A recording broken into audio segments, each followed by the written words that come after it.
விடுங்கள் ஷெஹன்ஷா, இப்பொழுது விடியும் நேரமும் வந்துவிட்டது. இனிமேல் இந்த நெருப்பு நமக்கு தேவையில்லை. ஜோதா பேகம், இன்னும் இரவு முடியவில்லை. குளிரால் உங்களுக்கு காய்ச்சல் வருவதையும் நான் விரும்பவில்லை. விடுங்கள் ஷெஹன்ஷா, எனக்காக நீங்கள் இவ்வளவு கஷ்டப்பட தேவையில்லை. போடுங்கள் அதை. என்ன காரியம் செய்து விட்டீர்கள்? நான் எவ்வளவு சிரமப்பட்டு இவற்றை சேகரித்தேன்.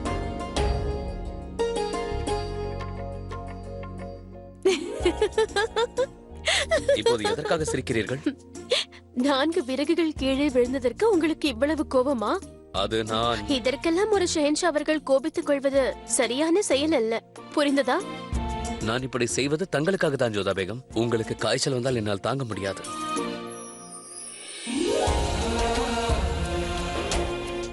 வாருங்கள், இப்படி அமருங்கள். ஷெஹன்ஷா, நீங்கள் கவலைப்படுவதற்கு எந்த அவசியமும் இல்லை. விஷம் அருந்திய பிறகும் நான் உயிரோடு இருக்கிறேன். பிறகு இந்த குளிர் மட்டும் என்னை என்ன செய்ய முடியும்?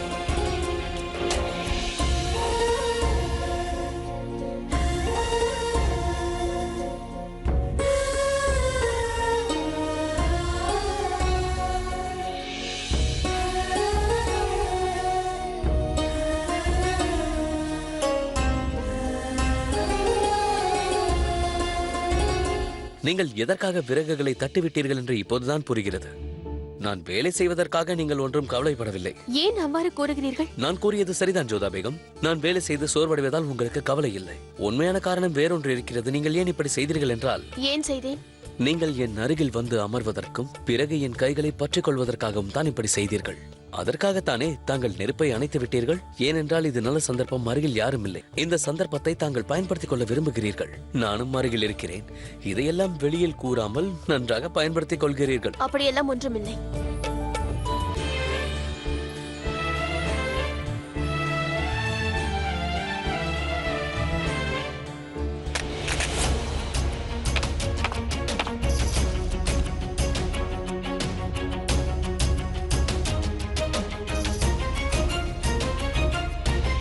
என்னாயிற்று? ஏதோ சத்தம் கேட்கிறது. அருகில் யாரோ இருக்கிறார்கள். எலியோ முயலோ இருக்கும். அதற்காக நீங்கள் ஏன் இப்படி?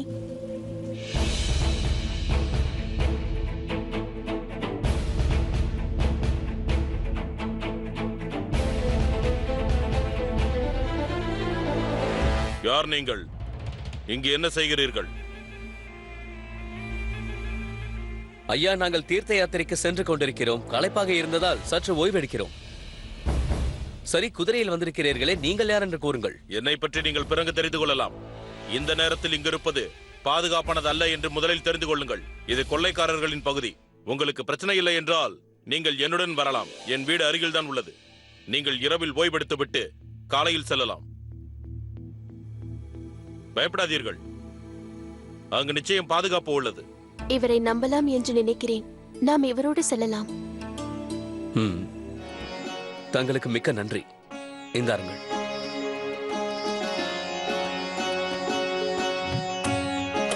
நல்ல வேளை நீங்கள் இங்கு வந்தீர்கள். கொள்ளைக்காரர்களின் அட்டகாசம் அதிகமாகிவிட்டது. இரவு இங்கே நீங்கள் பாதுகாப்பாக இருக்கலாம். மிக்க நன்றி. புதுமண தம்பதிகள் போல் இருக்கிறீர்களே. அப்படியெல்லாம் ஒன்றுமில்லை. எங்களுக்கு திருமணம் நடந்து வெகு நாட்கள் ஆகின்றன. ஆமாம், உன்னுடைய பெயர் என்ன? அது கஜ்ரி. சரி, உன்னுடைய பெயர் என்ன? எனது பெயர் பாதல். எங்களுக்கு உதவி செய்ததற்கு மிக்க நன்றி. அங்கே நீங்கள் எதுவுமே கூறவில்லை. ஆனால் எங்களுக்கு அடைக்கலம் கொடுத்த தங்களுடைய பெயரை தெரிந்து கொள்ள நாங்கள் நினைக்கிறோம். என்னுடைய பெயர் தொடர் மலாக். நான் ஒரு சத்திரியன். இங்கு யாசகம் கேட்டு வந்தவர்களுக்கு போஜனம் அளித்து விட்டாயா? ஆம், நான் அளித்து விட்டேன். இவ்வாறு தினமும் தாங்கள் போஜனம் அளிப்பீர்களா? ஆமாம். எனக்கு வரும் வருமானத்தை நான் 3 பாகங்களாக பிரிப்பேன். முதல் பாகம் வரியில் சென்றுவிடும். 2வது சேவகர்களுக்கு ஊதியமாக, 3வது இல்லாதவர்களுக்கு தானமாக தந்து விடுவேன். தவறாக நினைக்காதீர்கள். எதற்காக தாங்கள் தான தர்மம் செய்கிறீர்கள்? நாம் ஏதாவது ஒரு வழியில் செல்வத்தை சம்பாதிக்கலாம். ஆனால் ஏழைகள் ஒரு வேளை மட்டும் உண்டு 2 வேளைகள் ஆகாரம் இல்லாமல் இருப்பார்கள். அனைவருக்கும் உதவும் சக்தி என்னிடம் இல்லை. இருப்பினும் என்னால் இயன்றவரை அனைவருக்கும் உதவி செய்கிறேன். இதுதான் மனித தர்மம். நீங்கள் நல்ல அறிவுரை தான் கூறுகிறீர்கள். தாருங்கள், கொடுங்கள்.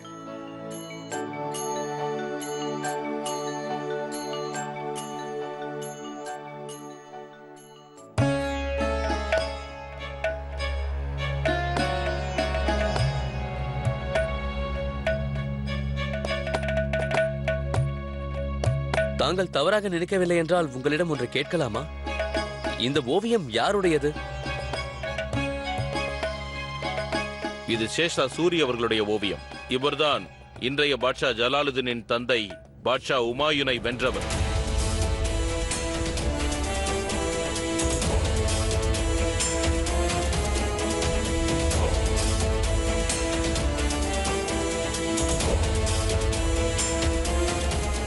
இந்த ஓவியம் ஏன் தங்களிடம் இருக்கின்றது? நான் அவரிடம் உத்தியோகம் பார்த்தேன், அரசு தர்பாரில் வேலை பார்த்தேன். ஆம் ஜலால், இவை அனைத்திற்கும் காரணம் ஒருவன்தான், ஷேர் ஷா சூரி. அதன் காரணமாகத்தான் உன் தாய் தந்தையை பிரிய வேண்டியதாய் போயிற்று. மாண்புமிகு உமாயூன் பாட்ஷா அவர்கள் ஆக்ரா மற்றும் டெல்லி அரியணையை துறக்கும்படியாகிவிட்டது. நாடோடிகளாகிவிட்டார்கள். இந்து தேசத்தின் எல்லைகளை தாண்டிச் செல்ல வேண்டியதாகிவிட்டது. அவனுக்கு துணையாய் நின்றவர்கள் நிறைய தனபலம் படைத்தவர்கள். புலந்து கான், ஈஷா கான் ககூர், மசந்தி அலியாசம் சர்வானி, ஹாஜி கான், அலிபேக். இவர்களில் முக்கியமானவர்களில் ஒருவன் தோடார்மல்.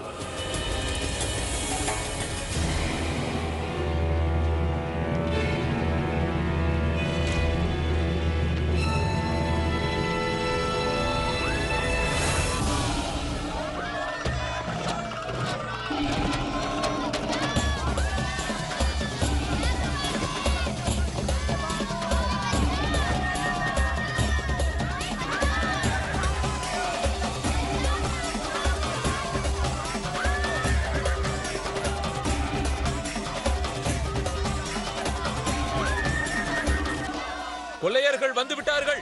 அனைவரும் ஜாக்கிரதையாக இருங்கள். கொள்ளையர்கள் மீண்டும் வந்து விட்டார்கள் என்று நினைக்கிறேன்.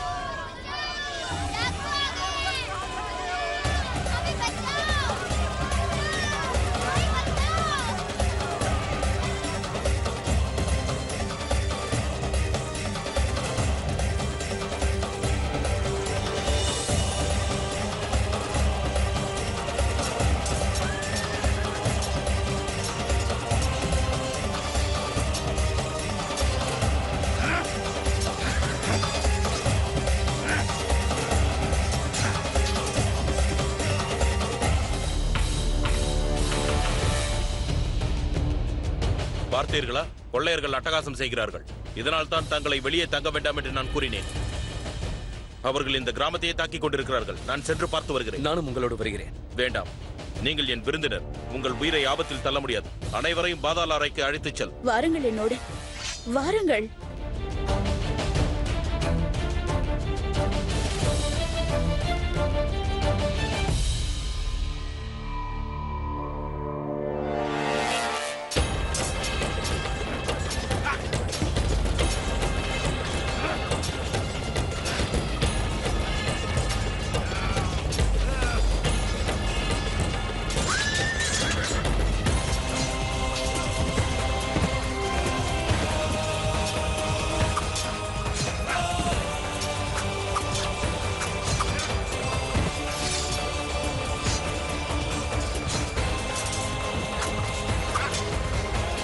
தைரியமாக செயல்படுங்கள். இவர்களை நாம் விரட்டி விடலாம்.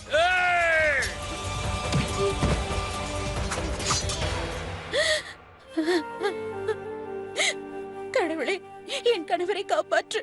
அவருக்கு எதுவும் நேரக்கூடாது. அவருக்கு துணையாக இருந்து அவரை காப்பாற்று.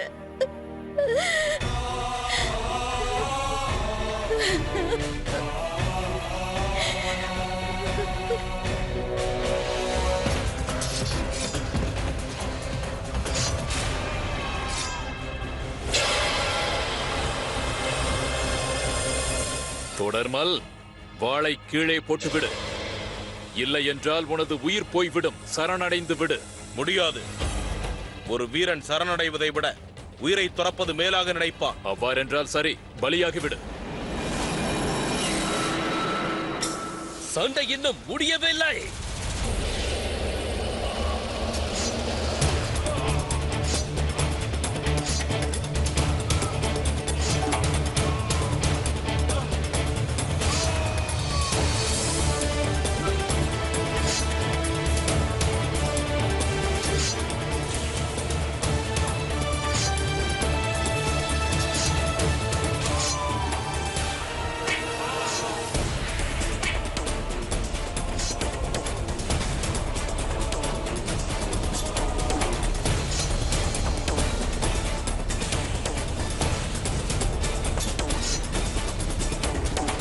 யார் இவர்?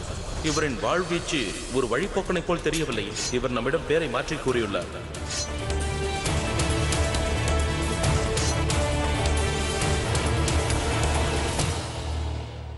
தங்களுக்கு ஏன் அவ்வாறு தோன்றுகிறது? இந்த யாத்ரீகர் பொய்யுரைக்கிறார் என்று. அவர் சண்டையிட்ட முறையை பார்க்கும்போது அவர் சாதாரணமானவர் என்று தெரியவில்லை. ஒரு சாதாரண வழிபோக்கனால் நிச்சயம் இந்த கொள்ளையர்களை தாக்க முடியாது. அவருக்கு காயம்பட்ட பொழுதும் முகத்தில் வேதனை தெரியவில்லை. காயம் எனக்குத்தான் ஏற்பட்டிருக்கிறது ஜோதா பேகம். தாங்கள் ஏன் துடிக்கிறீர்கள்? இந்த காயம் தங்களுக்கு எவ்வளவு வேதனை தரும் என்று அறிவேன். அது சரி, ஏன் இவ்வளவு கோபமாக இருக்கிறீர்கள்? தொடர்மல் அவர்கள் சேர்சா சோரியின் பெயரை கூறியதிலிருந்து ஏதோ சங்கடமாகவே உள்ளீர்கள். என்னாயிற்று?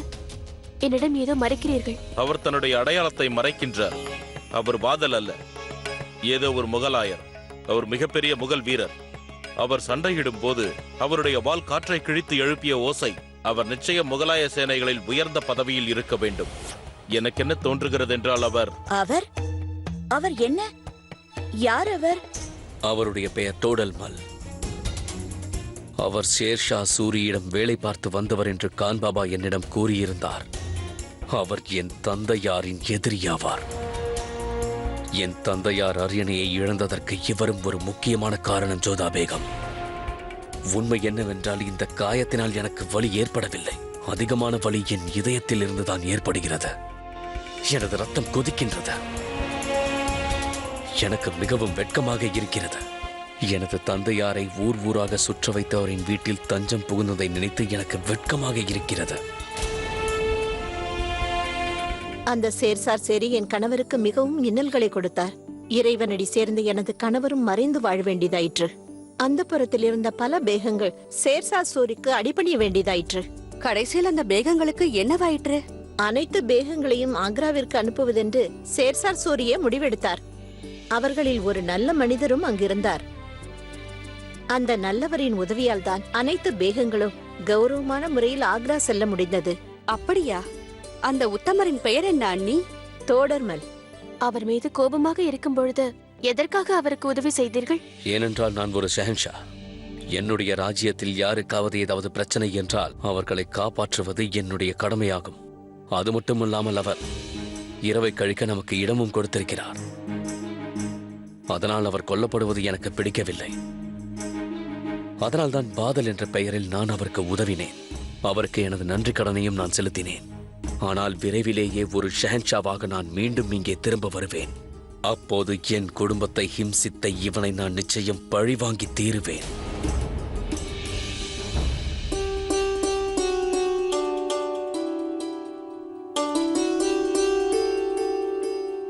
தொடர்மல் அவர்களே, இனி எங்களுக்கு விடையளியுங்கள். சற்று பொறுங்கள்.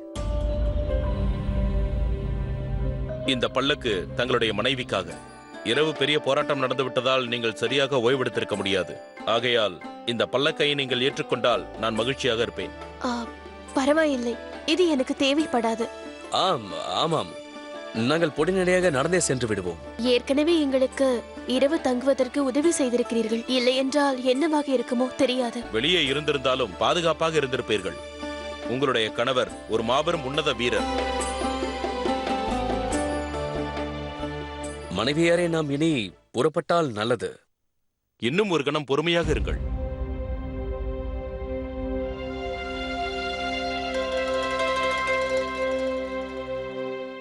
இந்த முத்திரையை என்னுடைய பரிசாக ஏற்றுக்கொள்ளுங்கள். இல்லை, இதற்கு ஒன்றும் அவசியம் இல்லையே. அவசியம் இருக்கின்றது. நேற்று நீங்கள் என்னை காப்பாற்றிய விதம் எனக்கு மறுஜன்மத்தை அளித்துள்ளது. தக்க நேரத்தில் நீங்கள் வரவில்லை என்றால் கயவர்கள் என்னை கொன்றிருப்பார்கள். இந்த பரிசு நீங்கள் இங்கு கழித்த இரவை உங்களுக்கு ஞாபகப்படுத்தும். தங்களுக்கு மிக்க நன்றி.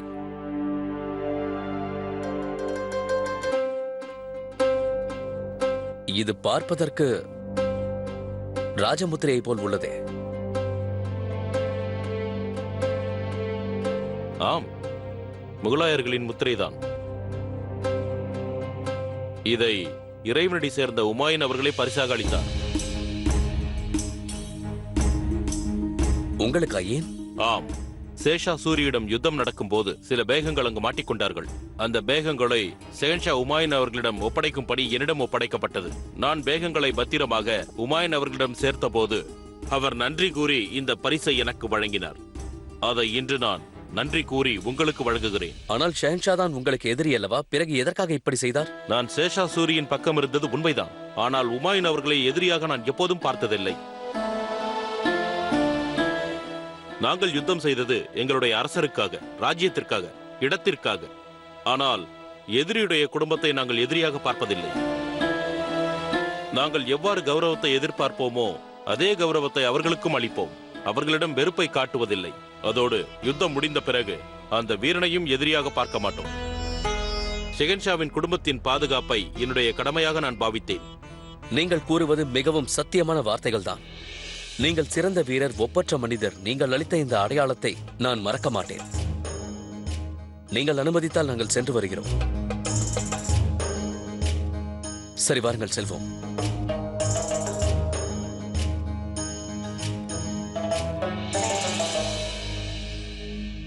என்ன இப்படி செய்து விட்டீர்கள்? இந்த பரிசை இறைவனடி சேர்ந்த ஹுமாயூனே உங்களுக்கு தந்தார் அல்லவா? அதை நீங்கள் ஒரு வழிபோக்கனுக்கு தந்து விட்டீர்கள்.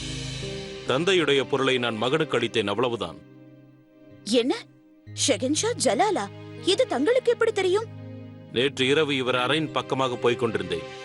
அவர் ஷேர்ஷா சூரியிடம் வேலை செய்தவர் என்று கான் பாபா என்னிடம் கூறியிருந்தார். அவர் என்னுடைய தந்தையாரின் எதிரி. நீங்கள் அவரை கண்டுபிடித்து விட்டீர்கள் என்பதை ஏன் அவரிடம் நீங்கள் கூறவில்லை? ஷெஹன்ஷா மாறுவேடமிட்டு ராஜ்யத்தில் உலாவிக் கொண்டிருக்கிறார் என்றால் அதற்கு முக்கிய காரணம் இருக்கும். அவர் பாட்ஷா என்ற ரகசியத்தை நான் காப்பாற்றினேன். அதை நான் கண்டுபிடித்து விட்டேன் என்று தெரிவதற்காக அந்த பரிசை நான் அவரிடம் கொடுத்தேன்.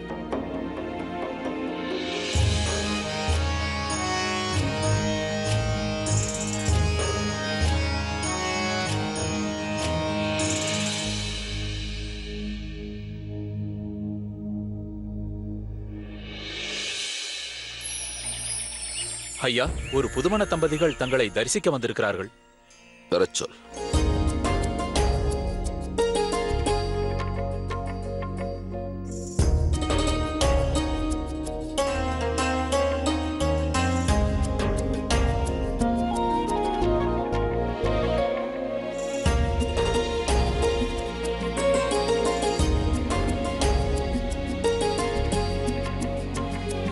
ஷெஹன்ஷா ஜலாலுதீன் மற்றும் ஜோதா பேகம் அவர்களை நான் வரவேற்கிறேன். ஷெஹன்ஷாவா? இவர்கள் வெறும் யாத்திரிகர்கள் தான். பஷீர், அதிர்ஷ்டம் கூடி வந்தால் யார் வேண்டுமானாலும் ஷெஹன்ஷா ஆகலாம். ஆனால் எந்த ஒரு ஷெஹன்ஷா தன் விருப்பத்தோடு சாதாரணமானவனாகிவிட்டார், அவர் சரித்திரம் படைத்து விடுவார்.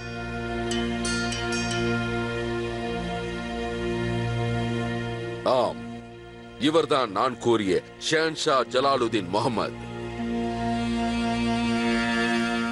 என்னுடைய நம்பிக்கை என்னவென்றால் அந்த ஜகத் ரட்சகன் தான் நம்மை சந்திக்க வைத்திருக்கிறார். கடந்த சில நாட்களாகவே பல இன்னல்களுக்கு ஆளானீர்கள், பல பரீட்சைகளை சந்தித்தீர்கள். ஆனால் எனக்கு தெரிந்தவற்றை வைத்து பார்த்தால் அந்த பரீட்சையில் நீங்கள் இருவரும் வென்று விட்டீர்கள். அதிலும் ஜோதா பேகம், நீங்கள் எதிர்கொண்ட பரீட்சை மிகவும் கடினமானது. ஆனால் தாங்கள் சாதித்து விட்டீர்கள். நல்லதை நினைப்பவர்களுக்கு என்றும் நல்லது மட்டுமே நடக்கும். பாபா, உங்கள் தரிசனத்தால் எனது காயங்கள் ஆறிவிடுகின்றன. பிரச்சனைகளும் தானாகவே மறைந்து விடுகின்றன. இது எல்லாமே அவனது லீலைகள். வாழ்க்கையில் நல்ல துணை அமைவதற்காகத்தான் கஷ்டமே வருகிறது. உங்களுக்கு அந்த துணை கிடைத்து விட்டது ஷெஹன்ஷா. ஆனால் ஷெஹன்ஷா, உங்கள் இருவரின் பயணமும் இதோடு முடிந்து விடாது. நீங்கள் இருவரும் இன்னும் நெடுந்தூரம் செல்ல வேண்டும், பற்பல இலக்குகளை எட்ட வேண்டும். அது மட்டும் இல்லாமல் வெறுப்பு என்ற மார்க்கத்தை விட்டொழித்து அன்பின் பாதையில் செல்லுங்கள்.